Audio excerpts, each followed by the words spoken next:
what's called our music intro got banned. Yeah, they got copyright infringement, even though it was supposed to be free. When did that happen? That happened on the last video. What did somebody? It's the company that said they're free. You could use it. You just have to subscribe to, subscribe and like our thing. Mm-hmm. We did that, and they put a copyright infringement thing on it. So screw those guys. Yeah. What was it? Tune something. It was like assholes, right? Well, you're making one right now. You make one till our boys at Nickelback make one for us, right? How about the boys at Nickelback? Can we use Burn It to the Ground? No, we'll get them to make an original one. We don't want to copyright them. Burn It to the Ground. That's a good song. Oh, I love them.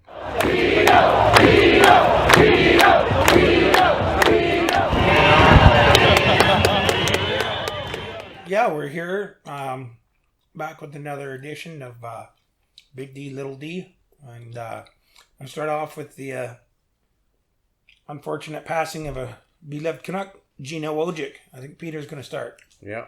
Gino was one of those guys that, I can't remember anybody not liking him. Mm-hmm. It's just like, it's one of those things where I was watching the game and you text me like, oh, and I had just walked away, and then you text me, oh, Gino passed away. Yeah. And I'm like, okay, like most things that you say, I double checked on the internet. So, and then I oh shit, he did. And it's like, I knew he had some health issues and stuff, but it's quite shocking because last I heard he was doing well. Yeah, he was at a game a couple of weeks ago. Yeah, apparently. So I didn't know he was there, but yeah, it was shocking. But he's one of those guys on the Canucks, and maybe just one of the unique individuals. Everybody liked him. Real character. Well, there's a lot of characters before, but he was one of the guys. He was likable. He was mean. He was tough. I think it was the first time the Canucks weren't a joke, to play. I mean, they had a lot of big boys in the past. But he really changed the franchise from a team that was pushed around every night and bullied. They didn't try that with Gino. Well, especially when he's riding shotgun with Pavel there. Boudreau, yeah. So, I mean, yeah, it's like, I guess the best enforcer would be Semenko with Gretzky. And to me, this would be the close second. And maybe Probert with Yzerman back in the early days. Yeah. But, yeah, Gino just was and he was, you could tell when he's on the ice, he enjoyed every minute of it. He had fun. And you could tell when he was on the ice from the crowd noise. Like the crowd would just... he was the guy that brought the crowd out of their seat. Usually it's a guy like Boudreau with action like that, or Pedersen or somebody now. But Gino would bring people out of their seat just because...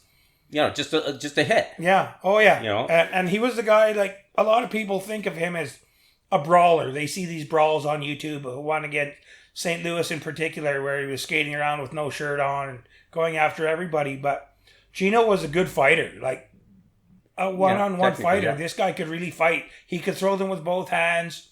You couldn't hurt him. And, yeah, he could really go. Another popular moment of Gino's career was a penalty shot goal against Mike Vernon in the Calgary Flames back in the Pacific Coliseum days.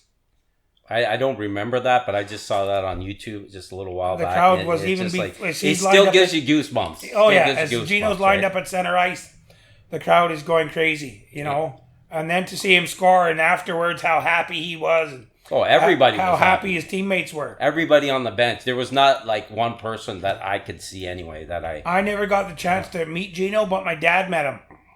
I was playing minor hockey here in Squamish, and there was I can't recall whether it was a tournament we were at or a game here. And he was there, and he was really... This was when he was first in Vancouver. And big crowds, he's from a small town, and he was a little bit anxious. So he just came up to my dad, and they started talking, and my dad took him aside, and he calmed down. And, yeah, my dad just says he was how... He thought he would... you were like his best friend if you just met him, and... I heard a good story that Gino never once ever turned down an autograph. If somebody wanted an autograph, he never once said no. Well, for me, it was with Gino, it just seemed like he was so happy. He was so happy. Like the person that you saw beating people up on the ice was a different person, totally different person than he really seemed. He always and we're hearing from a lot of his former teammates how he was a really funny guy and kept things loose and always had a joke for everybody and kept things really loose in the dressing room and on the flights and the bus rides and always had a joke and always knew when to keep things loose. Some guys just have that ability to do that. Yeah, basically glue. The glue that holds the team together. You need the guys like that. And unfortunately, in today's hockey, we don't get those guys very often. No. You get somebody like in the recent past. I guess Dorsett was sort of like that, but it was totally different. He wasn't that. It wasn't at that level Gino was, right? No. So, and maybe the most beloved Canuck of all time. Maybe I would say. Boudreau for me, Gino was just and him and Pavel best friends, right? And in fact, one of Gino's sons is named Boudreau. Oh, I had no idea. Yeah. I was just like, I just thought, he has 8 kids. I looked into it. One of his sons is named Boudreau. All right. So if you got a daughter, no, I'm just joking. With Gino, I mean, with Pavel and him, it just seemed like they just clicked. It was like a odd couple to me. I heard Cliff Ronning said that. The one thing was is Gino didn't trust too many people, and the one guy he trusted was Pavel Bure, and vice versa. Pavel didn't trust anyone, but he trusted Gino. Yeah, I can see that. I mean, right now the big thing is the Canucks being so dysfunctional and stuff like that. What are they going to do to honor Gino? Right. So, and people are talking about the Ring of Honor.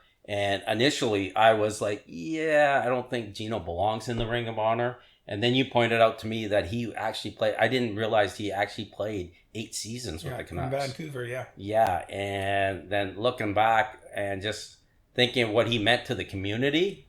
And he's always been around here. He's not from here. He's from Quebec but originally. He lived in Vancouver. Exactly. Was involved on the Musqueam First Nations some building construction with Aquilini and stuff. So yeah, and the fact that he's in the community, he's doing all these community things. He was a very charitable guy too, like donating his time. And Cliff Ronning had a story about he runs a Pat Quinn tournament, a hockey tournament, Pat Quinn Memorial Tournament, and Gino would be the one always handing out the trophies, and Gino took pride in that, and looked forward to it, the tournament coming around, so he could be the one to hand out the trophies to the minor hockey.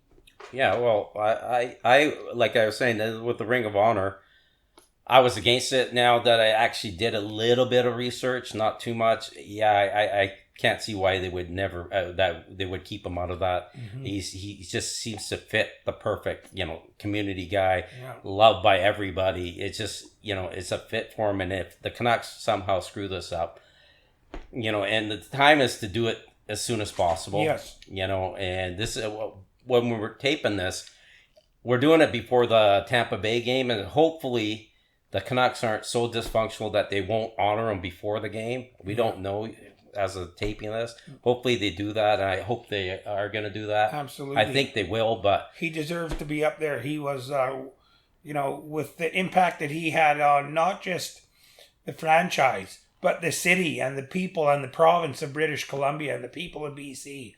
He definitely deserves to be up there. And it is a shame that he wasn't up there when he was alive. And I've heard some people say, "Oh, now's not the time that he's passed on," because it is what it is. I think what, if I know they're not going to do it today, but later on this year, I hope they do that. And because I didn't watch the Rutherford, what is it called? Press conference. And from what I've been told, he never mentioned Gino at all. I saw it from the beginning. And that was, to me, was like, not good. Let's just put it that way. The day after Gino had passed. Exactly. Especially, I guess, Rutherford doesn't know what Gino meant to the community. He hasn't been here that long enough, so I'll let him slide a little bit. But there's so many people in the organization. He was tight with Gino, so maybe he'll have a say. Yeah, but it should have been done beforehand. Yes. But you know what? What can we say? Rest in peace. Absolutely. I don't think Canucks are going to ever see another player like him. No. I mean, first of all, enforcers are pretty much out. And Exactly. he was more than an enforcer, though. Yeah, he was. You know? He had, what did he have? Double digits in goals one year, 15 or 16 goals. Yeah, but I know. Semenko had that too, so it happens. No, it does, but Gino, as I said, he was just. You'll never hear anybody, even his guys he fought. Ty Domi was one of the first guys on the social media, to mention it and talk about how. I think with the what is it called, the enforcers, they have a bond between each other. They got more respect for each other. And than he said anybody he totally respected Gino, and he said Domi said he became a better person after getting to know Gino, because Gino was such a good guy. And I think most of those guys in the past there were a few exceptions to that, but most of them needed their job, and they were team guys. They put their body on the line. Gino put his team ahead of. He did anything to help his team win. Yeah. All right. That being said, let's segue to Bruce Boudreau. Yes. Current coach. Well, as of right now, he's the coach. Again, there's so much speculation in the media and talk that Bruce, it's not if, it's when he'll be gone. And there's been even some rumors going out that the Canucks will replace him with Rick Tocchet. But the only thing that's stopping that from happening is Tocchet has to have an out clause in his contract with who's he, TBS? Is TNT or TBS or whatever it is, and he has to give so much notice. I'm not a fan of Tocchet. I don't think it would be a good move, and I just look at it right now like give Bruce the reign for the rest of the year. There's nothing to lose. You got nothing to gain at this point. Just let Bruce go. The management hasn't treated him very well from the beginning, and I don't think Bruce has given up, but he can see the writing on the wall, and what do? You're in a position like him, and we all hear it. He hears it, that management's not behind you. He's known that since the summertime, that management isn't behind him, and it's tough in that position. Yeah, I mean, Bruce had a great year last year. This year hasn't been good at all. And I think it's been terrible, actually. I think you were right earlier in one of our podcasts when you said that initial wave or whatever you want to call it of him coming in had an impact. Yeah, I mean, and also I think management early on when they brought in Mike Yeo, right? They sort of signaled, okay, if things don't go well, we have a guy in there. Yeah. And now everyone's talking about Tocchet. Me personally, I would think if Bruce does get let go soon, I think he is going to be let go sooner than later. I would think they would go with Mike Yeo. He's he has head coaching experience. I think he replaced Boudreau last time in Minnesota as well. Minnesota, he did, yeah. Yeah, so and he is a little bit more defensively oriented. Whether he's fit for the Canucks, I don't think anybody's going to help him defensively. The thing with Rick Tocchet is everybody talks about him, and as far as I'm concerned, he is a friend of Rutherford and Alvin, and I think we've been down this road before. Absolutely. We had Trevor Linden and what's his name, Benning. Yeah. They fall in love with their coach in the Utica, Green. They said they looked at other people, but they didn't. They had their mind made up. Yeah. And it seems like these guys are doing the exact same thing. They already got their mind made up. Tocchet is the Did you hear who they were talking about would come in as an assistant? They did mention it, but I forgot. Gonchar? Sergei Gonchar, that's it. Yeah, again, he has that connection to the Pittsburgh. I understand that. In one sense, I understand why they want it, because there's some cohesion there between management and the coaches. But I think you're missing the big point, because as far as I'm concerned, you might have in short term, you might have a little bump. But when there's all yes men, you're not going to get excellence. No. You're going to get mediocrity. You are. So time and again, it's been proven. So I would hope, like, when and if, more likely when, they get rid of Bruce, they let Mike Yeo take the reins for the rest of the season, and actually do a thorough search for legitimate. Exactly. As I said, they may do one just a quote coaching search just to appease the fans, but I think their mind is made up. Rick Tockett's going to be that. Right now, Rick Tocchet might be the best that they have, but by the end of the year, there's going to be coaches. There'll be coaches that'll be gone. Yes. Yeah, I mean, people fall in love with the people they know, and I understand that. But there's too much of that nepotism in hockey. Well, yeah, that's what it's built on, right? Yes, well, businesses, but especially there's it should go to the person who's best. Yeah, but qualified. There's a lot of guys that are qualified. They're in the junior leagues and stuff that aren't going to get a chance. Yeah. It's always the same people. Recycled coaches all the time. And then you get the college coaches that come up and then... They last once and then they have to go down to the minors and get head coaching experience. See, another angle on this is you got Mike Yeo for the remainder of the season. You got the guy that was in Chicago that got fired. Now he's Jeremy Colleton. In Abbotsford. Yeah. See how he's doing. Maybe he might be viable to take these guys over. Whether seeing how many changes that they made. That's the thing, and there hasn't been any talk of that until now. But I think actually I agree with you, Peter. It's surprising, I know, but that's a great idea. That's something I hadn't even thought of. But still, I'm like, you could look. You don't have to look in your organization or your friends. Look everywhere. Yeah, no. Take the time. Take the time. There's no hurry. The Canucks aren't making the playoffs. This year is a write-off. Take your time and, vet out all these, potential candidates and bring in. Because, I understand that because I see them making the same mistake Linden and Benning made. Yeah, absolutely. They fell in love with this guy. Okay, this is the guy. But no, search he might be your guy. But actually do an actual search for everybody, right? I know some people saying AV should be back. AV, I think, is burned his bridges in what is it called, Philadelphia. I don't think he's going to be back anytime soon. I mean, there's other people. Some people said Babcock, and I'm like, hell no. No, that guy. Oh. Did you hear the comments of speaking of Babcock about the comments of Mike Commodore about Babcock? Oh, I've heard a lot. I was saying this when he was on Detroit, and people were like, "Oh no, he's a great coach." I'm like, he had that great team, and he won one Stanley Cup. Well, with Zetterberg, Mike Commodore. Come really, on. Cut him up. Yeah, well, we'll talk about Babcock maybe some other time, right? But I think that guy's done. He should not be given a job anywhere. No, not in not also college, the way he treated his players. No, I think he's had his time. He's a bully, and there was a lot of bullying, and people always used to point out, he lead Team Canada, and my biggest thing there was like, you could put a blind monkey with syphilis behind the could coach Team Canada. Behind the bench, and they still medal. Maybe not get the goal, but they still medal. Yeah, they're that good. So I don't know. A blind monkey with syphilis, eh? Yeah, what about a blind monkey that didn't have syphilis? He might do even better. He might get the gold, right? So. Anyway, so we're in agreement. They should maybe do a thorough search. Thorough and legitimate coaching search. Not just to appease the fans and say, well, this we put our time and effort in and we, did our due diligence. But a legitimate coaching search. So that's fine.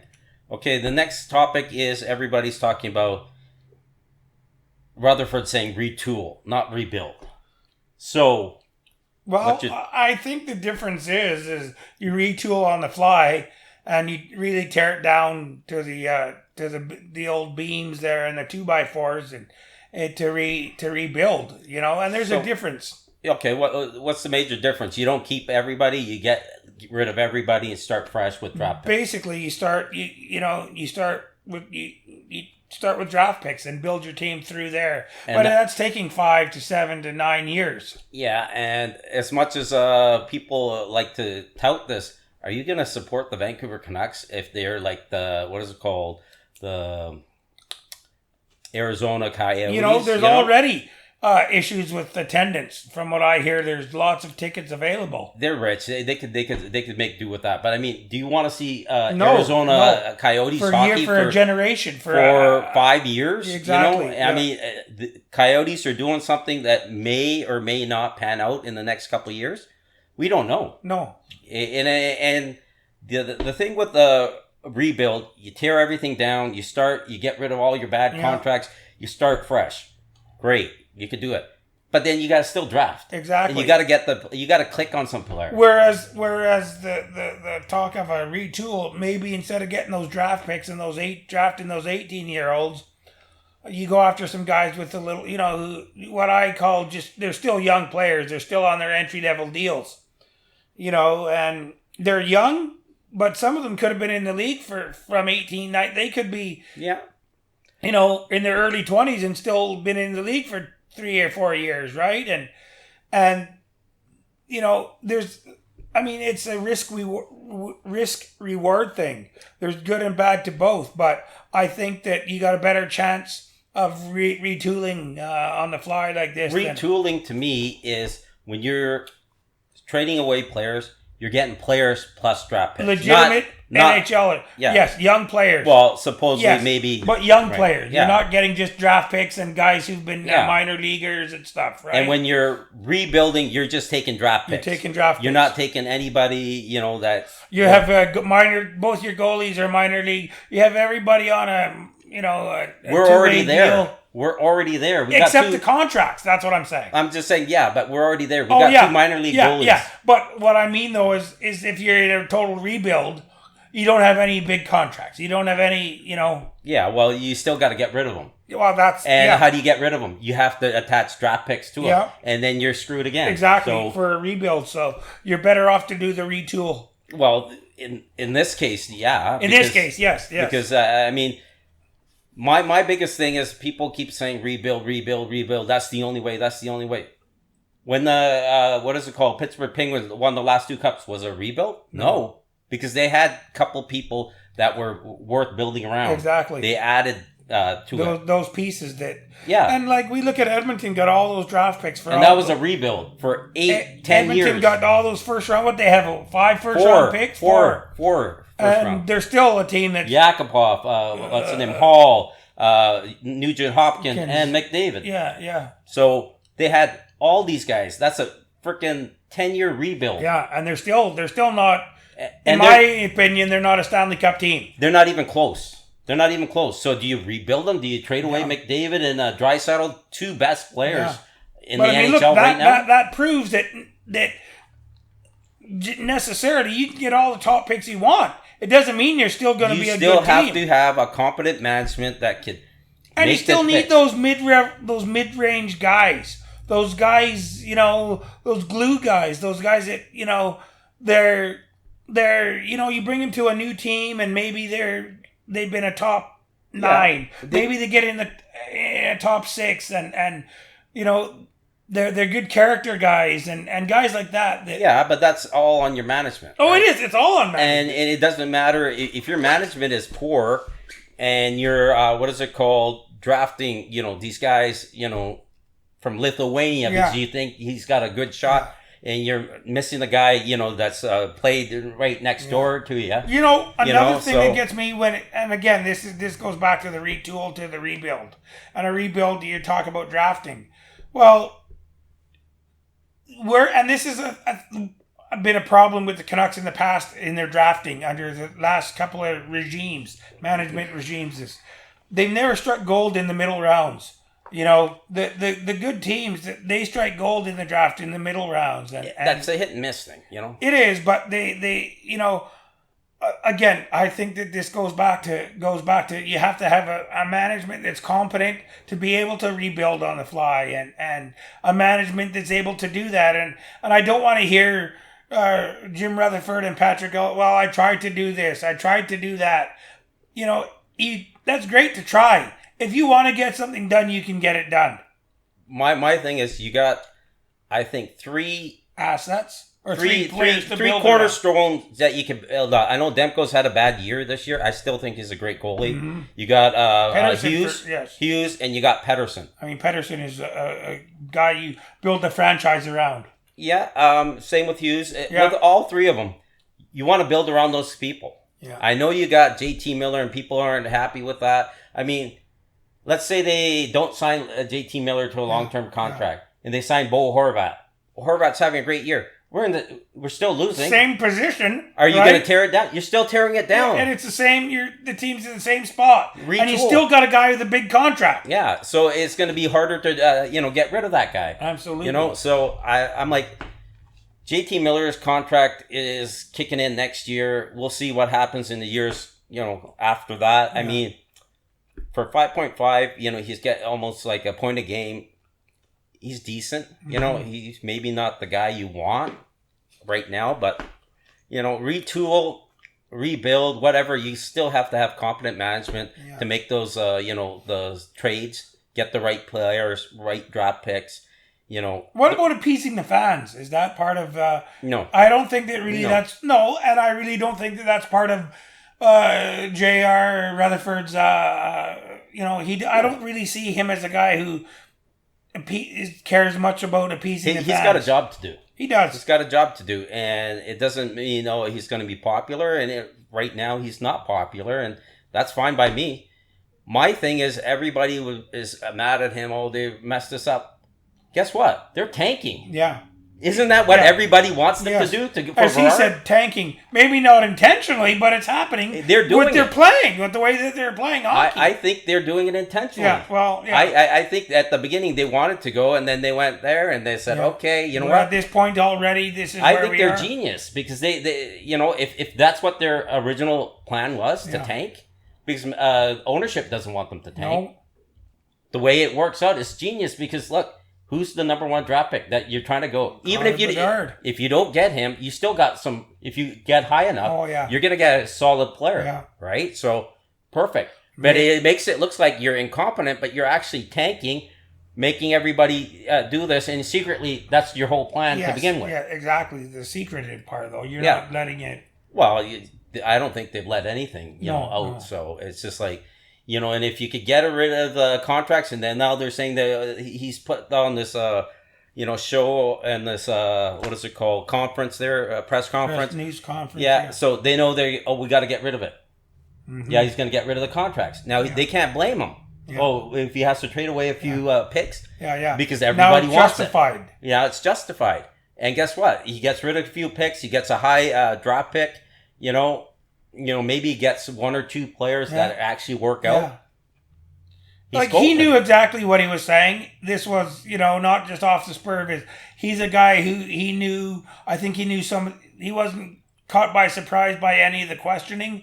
He's a guy who's been around and knows how to play the game with the press and the media. And as Peter said, that then moving those players and those contracts, he can justify it. Yeah, he could justify attaching, what is it called, drop picks to it or whatever. Oh, yeah. Sweeteners, or as they want to say it. Yeah. The other thing I want to say is the reason I think they're tanking is you got Bruce Boudreau, as much as poor Bruce, he's not playing Kuzmenko. No. He's on the power play. You look at the lineup. Right? Some of those he's lineup actually choices falling. He's making exactly.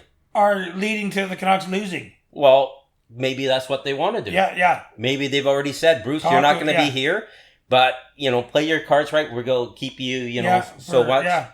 Because you got Kuzmenko not on the power play. Yeah. Not at the end of this last game. Yeah. I don't know how in the last game he got on there and he actually assisted and the Bresser got a goal, but... Ethan Bear, one of your better young defensemen playing on the third pairing. Near your 5 or 6 every night now in minutes played. Yeah, exactly. There's reasons. You want to pump up, like we said before. You want to get Garland value up. You want to get Besser's value up. You want to get Myers' value up. Yeah. And he's doing that. Yeah, absolutely. It's not. It doesn't strike me as a coach trying to save his job. No. He's playing the game that management is telling him to. wants him to do. And people are getting mad. Management is screwed over Bruce. And I'm like, I think, they have, but I think Bruce is in on it. Mm-hmm. Because if I'm fighting for my job, I'm putting Kuzmenko out there triple shifting him. Oh, yeah. He's the only one guy that's dynamic enough that he might create something. Be a game changer. Exactly. A game breaker. The fact that he's not on any power play. Mm-hmm. He's not on a late in the game when you need a guy. Need a goal. They have 29... Lane Peterson out there, you got Lazar, Curtis Lazar, and you got Stanika out there one day. You need a goal in the last 2 minutes of the game. Jack Studnicka, So I'm like, they're tanking. No offense, Jack Studnicka, if you watch this, but yeah, no, but they're tanking. Exactly. And yes. people are like, oh no, they're messing it up. I think they're doing it by design. And if they are, my hats are off to them. Honestly, yeah, hats are off to them because that is ingenious. Because you go in there and you're tanking, but you're making it look like you're not tanking. Not tanking, yes. Yeah, and guess what? If they get rid of a couple of these players, and they can tank even more. And nobody from the NHL can say, look, you guys were... Yeah, exactly. I mean, like, if they get rid of Bo Horvat... It's legitimate. Like, they can say, they get rid of, let's say guys. they get rid of Bo Horvat and Brock Besser, and they bring nobody back, right? They're going to tank even more. Yeah. Oh, yeah. And the league, as I said, the NHL says that they're against it. But what are you going to, like, you can't prove that the way Vancouver's going about it, you couldn't prove that. Well, if you see the, media coverage right now, there's nobody suspecting that they're actually tanking. And I'm like, if they're actually doing this, which I personally now, think they are, I'm like, wow, hats off. I mean, that's a great way of doing it. Absolutely. Keep it close. I like the fact that the last couple of games they've been close. It's been exciting to watch, but they still lose. Yeah. Except for the Carolina game, so they won that unfortunately, but whatever. So, I think that's a great way of tanking if you're going to tank, and then you trade a. And again, it's all justifiable. The fans can justify, understand it. Everybody can understand the justification of the team doing that. Yeah. Nobody should question whether it's legit. Yeah, they're going to say they screwed up this, whatever. I think mostly the ownership can't come up to, hey, I wanted you guys to win this. And they're like, Yeah. If you get a high draft pick, ownership's going to be happy. Absolutely, they're not making it. So we'll see what happens, right? So, I think anything else you want to talk about there? No? I want people to subscribe to our podcast and hit that notification bell and give it a like. Yeah. Subscriptions are good. Yeah, we'll leave it at that. See you next time.